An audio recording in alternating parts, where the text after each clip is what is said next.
Hello, welcome to the Hot Seat. I'm Martin Rogers, here with Tony Travers to discuss the recent conference season and the London mayoral candidates.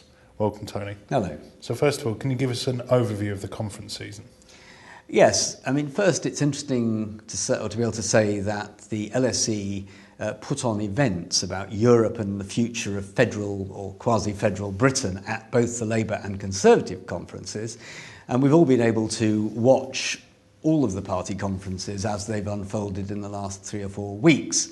And I think what they tell us is that British politics is in a really interesting and unusual place, because most recently we've seen the Conservatives having their remarkable conference in Manchester, where, apart from the protesters outside, inside the conference hall, they were able to lay out their position for an economically liberal future for Britain, a smaller state, but with a strong sense of social liberalism as well. I mean, I think David Cameron's speech was an absolutely deliberate pitch for the centre ground, and that sort of softened the message that had come from Theresa May about immigration. So the Conservatives are definitely trying to inch their way into the centre ground at a time when the Labour Party is clearly struggling to decide exactly what it now is. They've got a new leader. Lots of Labour MPs, in fact almost all Labour MPs, didn't vote for Jeremy Corbyn. But the truth is they've got to make do with him for now. He got a big mandate. He and John McDonnell will want to come up with some policy so we can understand what Labour now stands for. But they didn't do that at the party conference. It was too soon. So I think the Conservatives clearly were able to come slightly better out of the two conferences, frankly, because they got a clearer message. As for the other parties, the Liberal Democrats, UKIP, SNP and so on, their parties came and went without a massive impact on the British political system. And I think that tells us that what we've now reached really is, for the time being anyway, and things can change, but for the time being, one where the Conservative Party is pretty dominant now across the middle and centre-right of British politics. So the first of the conferences was the Liberal Democrat one, another party with a new leader. So what role has the conference played in securing their fight back from their current position? Well, Tim Farron clearly decided he needed to win the confidence of his remaining MPs and activists, though they had quite a big turnout actually at their conference. They really needed to gee them up, to get them feeling that it's not all over for the Lib Dems. I mean, the Lib Dems face a very difficult future because they've discovered that if they go into government, which is after all what most serious parties want to, then the next elections suffer very badly. But of course, if they don't try to go into government, what do they exist for? So that now I think they exist for trying to build up their councillor numbers and their activist base, and to do what they did in the 70s and 80s and 90s all over again, hoping it doesn't take so long. So I think what the new Liberal Democrat leader was trying to do is to give his party a sense that he loved them and they loved him, with a view presumably then to take that message out and not get trapped too early and in any one position. And of course Labour has given the Lib Dems an opportunity if only the Lib Dems can exploit it. So to move on to Labour then, this was Jeremy Corbyn's first chance as leader to speak to the nation beyond the party in his conference speech. Is that an opportunity he took?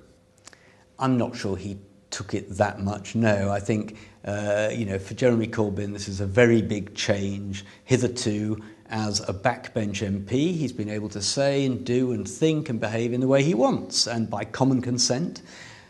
People liked him exactly for that. They may not have agreed with him, they liked him. Now, suddenly, he's expected to have views which inform a national party's platform, and he got into some difficulty, I think it's fair to say, not with all the stuff about the Privy Council and all of that, but with the question of whether he would or wouldn't press the nuclear button, because that issue is one which divides him very obviously from shadow cabinet members, many of whom he desperately needs to keep in the shadow cabinet, so he can't have an argument with them. So that's all left sort of hanging. So I think thus far he hasn't really been able to come up with a working compromise. And so what he's had to do is really to talk about the things he feels, his general approach to things, but not yet a visible Labour platform to carry the party ahead. And what is the position of the Labour Party coming out of the conference? Well, I'm not sure it advanced very much. I mean, the Labour Party conference, which took place in day after day of luxury sunshine in Brighton, was a sort of slightly unusual affair when nobody could quite believe anything that had happened. Lots of people there, lots of enthusiasm at fringe events and so on. But I'm not sure anybody would have left Brighton with any clearer view about where the Labour Party was going from now on. And that's a big issue, given how important the opposition and the main opposition party is in Britain to the British constitutional settlement. You know, we live in, whether we like it or not, a sort of two-party system with first-past-the-post voting, and the opposition party, the main opposition party, has an important role at any time in that. And so it's important for the Labour Party to get this right, but I'd argue it's important for the British Constitution as well. So what are the sort of events that we should look out for to test the sort of electoral viability of a Corbyn-led Labour Party? So obviously we have the Mayor of London in May 2016. What other things should we look out for to give us an idea of the situation? Well, there are by-elections almost every Thursday in local government, and those give you a sense. I mean, there's not a particularly clear pattern yet, but once the party conference season has gone away, we begin to look at the underpinning run of local elections. That will give us an early clue, as of course do opinion polls, which are currently showing the Conservatives reasonably well ahead of Labour. But again, we have to wait till the polls well after the conferences, I think, to be certain about that. Thereafter, you're right, it's the London mayoral election next May, but on the same day, the Scottish parliamentary election. Now, nobody expects Labour to do brilliantly in the Scottish parliamentary election, but there's a sort of not very well, bad and very bad spectrum that I think people will be looking at, and everybody will be trying to talk up and down expectations about that. Then the Welsh elections. Now, Wales, Labour has the First Minister in Wales. It's not the majority party, but it's a big party in Wales. They will want not to fall back. So in these three places, and of course in a full suite of local elections, particularly in the urban north, we will want to see how they all play out, and that's going to be big. If it goes badly for Labour, that would be an early ominous sign for Jeremy Corbyn. But if it goes so-so, then that's, takes him forward a few more months. So to move on to the Conservative conference, we've touched on it already. So how important is the Conservative positioning of themselves as a sort of centre party? How important is the machinations for the next leader, Osborne, May, Johnson, others? How important is that? Does it risk overshadowing Cameron's authority and his role? I mean, thus far, Cameron hasn't shown any concern about being overshadowed by George Osborne or Theresa May or Boris Johnson. And indeed, one of the most fascinating things about this government, and indeed it was true of the coalition, is the incredibly close and effective working relationship between Cameron as Prime Minister and Osborne as Chancellor. I mean, you don't just have to look at, Gordon Brown and Tony Blair, but Mrs Thatcher with Nigel Lawson, Mrs Thatcher with Geoffrey Howe, to see how badly these things can turn out. And actually, the Osborne-Cameron relationship is an incredibly strong one.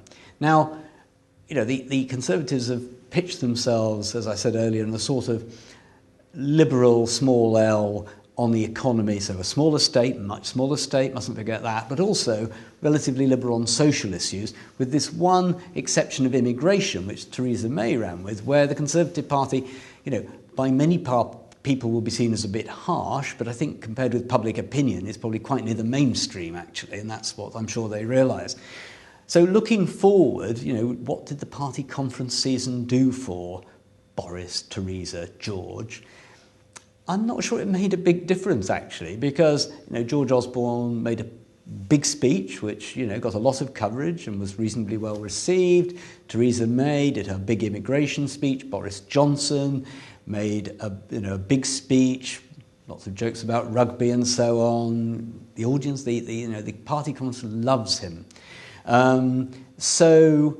This is all going to play out, and of course it plays out against the backdrop of us not knowing when David Cameron is going to stand down, or whether, in the Euro referendum, if Britain voted to leave the EU, perhaps he'd have to stand down earlier than everybody's expecting. or not. So there's so many imponderables as to how long he stays on and when then this famous succession takes place. But I guess that by the time of the next election, we definitely have to know who is the next Conservative leader. So to move on to the issue of Europe briefly, was it much of an issue at the Conservative Party conference, and has it breathed new life into UKIP, who, although they did very well in terms of votes, were disappointed to only have one MP now? I mean, there's no question that at the Conservative Party conference there were rooms packed with people, particularly on the Leave side, debating the future of Europe. As it happens, the LSE held its events at the party conferences on Europe. With, our colleague Simon Hicks took part, Professor Anand Menon from King's College, and then at the Labour Party conference, Anne Clwyd MP and Vicky Price, and at the Conservative Party conference, David Lidington, the Euro Minister, and Jo Valentine, Baroness Valentine from London First. So we had a really kind of serious debate at that about the way it's all going. And I think, in fairness, although most of the people in the rooms either believed we weren't going to leave the EU or didn't want to leave the EU, and that was true at both conferences, I suspect, though we didn't take a proper vote. Having said that, we did actually at the Labour Party. At the Labour Party there was a vote, and everybody in the room at the fringe meeting wanted to stay in the EU, intriguingly, whereas at the Conservative Party we took a vote on whether they thought we would leave, and most people thought we wouldn't. But against that backdrop, I think that the party conferences showed the beginnings of the outline of what it's going to be like during this long-running campaign up to the vote probably in 2017, possibly earlier, on whether we stay in or get out. So to move on to the Mayor of London election, so who are the candidates to start with? Well, of the two major parties who tended to come easily first or second, so we ought to consider them first, the Conservatives chose Zach Goldsmith, and Labour have chosen Sadiq Khan. In fact, Labour chose Sadiq Khan slightly earlier than the Conservatives chose Zach Goldsmith. Beyond that, Caroline Pidgeon, who's an Assembly member, is standing for the Liberal Democrats. Sian Berry is standing for the Greens. George Galloway is going to stand, and that will certainly add to the excitement of the contest. So we've got a fair number of reasonably high-profile candidates in place. There's an enormous amount to play for. Going back to the discussion we were having earlier on, London is, on balance, a Labour city these days. So, other things being equal, Conservatives in early mid-term, a year out from an election, they've been in power, or they'll have been in power in varying degrees for 6 years, including the coalition. Labour ought to have a really good chance, but we still don't know where the Corbyn-led Labour Party will be, and therefore whether that's going to help or hinder Sadiq Khan. Zach Goldsmith, of course, been an MP like Sadiq Khan, but each of them now needs to come up with a position which, in the case of Sadiq Khan, he'll have to tack centre, I suspect, away from the Corbyn centre of gravity. And Zach Goldsmith is a sort of maverick centrist Conservative, and he will need to lean further to the centre, I guess, as well. So, it's going to be two mainstream centrist politicians. Not to say that the others they all have second preference votes, which will end up being important. But if the past is our guide, then it'll be a runoff between a Labour and Conservative candidate. So is there any chance, do you think, of a candidate from outside of those two winning? Or will one of those two be sitting in City Hall as the victor? Well, last time, Siobhan Bonita, who stood as an independent, and I believe is standing again as an independent, put up a very good performance as an outsider. I mean, it's very hard for independents in any aspect of certainly high-profile or parliamentary British politics to break through. And I think she did as well as any independent can. And I mean, you can never know. I mean, in the never say never world of British politics, which is kind of where we are now, you never say never to any of these things. So to talk about two things at the same time, what are the issues that are going to be important? What are the issues that are currently important with regards to London? And as a sort of separate thing, what issues are within the Mayor's power. So what issues, sort of national issues, will decide this election, and what local issues that the mayor will have some effect over will be important? I mean, there's no doubt the mood music about, where Jeremy Corbyn and the Labour Party are going, where David Cameron and the EU and all that's going, that will affect the London vote. But the key London issues now, I suspect, in broadly this order, are one, housing. That didn't used to be the number one issue in London, but it now is. Two, transport. That used to be the number one. But vying with pollution. I mean, it's interesting how both housing and pollution, pollution in airborne pollution, have risen up the political agenda. And I suspect that this election will hear much more about housing and pollution than in any previous mayoral election. Something about transport, but less so. Now, these are things that mayors can do something about. The mayor has resources and planning powers in relation to housing. The mayor is responsible for transport for London and therefore can influence elements of roads policy, pollution by vehicles and so on when it comes to that subject. But your question is a good one, because inevitably once you have a big contest like this, people will say, well, why doesn't the mayor do something about the NHS in London, or why doesn't the mayor do something about rent control in London? And in fact, these are not things the mayor can do. They can ask Parliament or the government to change things, but they can't. Rent control is a good example. Lots of people in London would argue for rent control, but the truth is the mayor cannot impose a system of rent control under existing legislation unless Parliament change the law. Great. Thank you very much, Tony. Your thoughts, Zeke. Thanks, Martin.